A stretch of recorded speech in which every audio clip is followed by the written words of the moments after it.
हम पुकार पुकार के बोल रहे हैं सर, आदमी लोग सुन रहे नहीं है। ये तो जादू वाला तेल नहीं है, ये 108 जड़ी बूटी का तेल रहता है।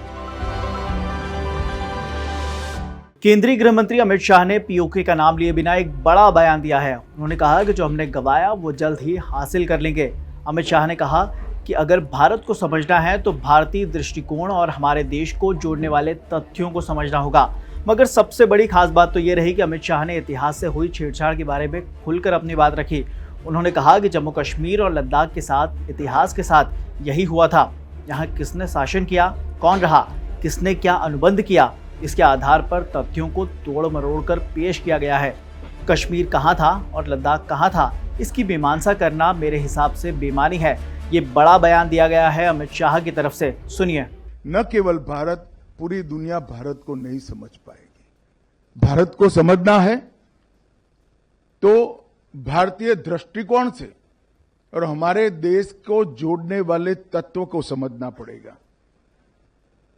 यही हुआ जम्मू कश्मीर और लद्दाख के इतिहास के साथ। यहां किसने शासन किया, कौन रहा, किसने क्या अनुबंध किया, किसने क्या एग्रीमेंट किया, इसके आधार पर तथ्यों को तोड़ मरोड़ कर कश्मीर कहां था, लद्दाख कहां था, इसकी मीमांसा करना मेरे हिसाब से बेईमानी है। और वो इतिहास को वक्र दृष्टि से देखने वाले इतिहासकार ही कर सकते हैं। स्मृति भ्रंश से दोषित इतिहासकार ही करते हैं, जिनकी स्मृति में हमारा गौरवशाली इतिहास है, वो ऐसी गलती नहीं कर सकते।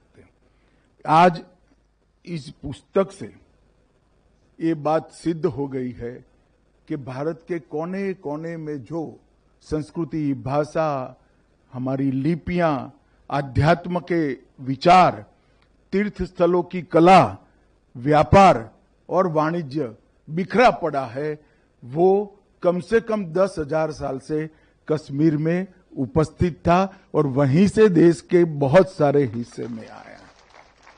जब ये बात सिद्ध होती है तो अपने आप कश्मीर का भारत के साथ जुड़ाव का प्रश्न ही बेमानी हो जाता है। लगभग 8,000 साल के पुराने ग्रंथों में से तंवर साहब ने ढूंढ ढूंढ कर कश्मीर का जिक्र निकालकर यहां प्रस्तापित किया है।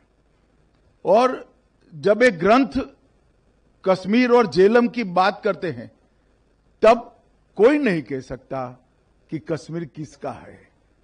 कश्मीर भारत का अविभाज्य अंग पहले भी था, आज भी है और हमेशा के लिए रहना है। इसके साथ ही अमित शाह ने यह भी कहा कि भारत के कोने कोने में जो संस्कृति, भाषा, हमारी लिपियां, अध्यात्म के विचार, तीर्थ स्थलों की कला, व्यापार और वाणिज्य बिखरा पड़ा है, वो कम से कम 10,000 साल से कश्मीर में उपस्थित है। वहीं से देश के बहुत सारे हिस्से में आया।